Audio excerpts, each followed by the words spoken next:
sleep well in the UK and then go to Nigeria and sleep with one eye open. No. Whatever privileges that I enjoy for living in this great country, I want to be able to enjoy it when I live in Nigeria as well.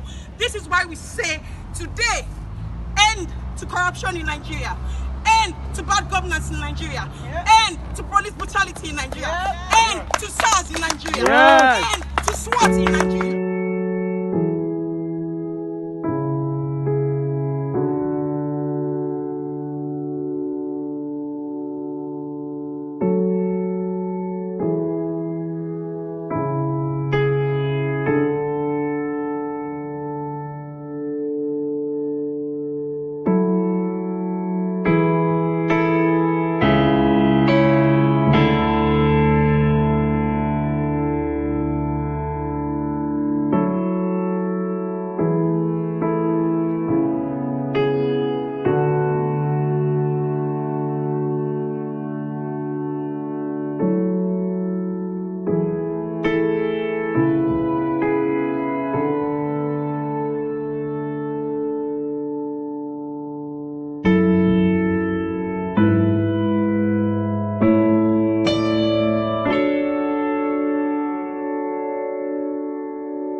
You get the voice.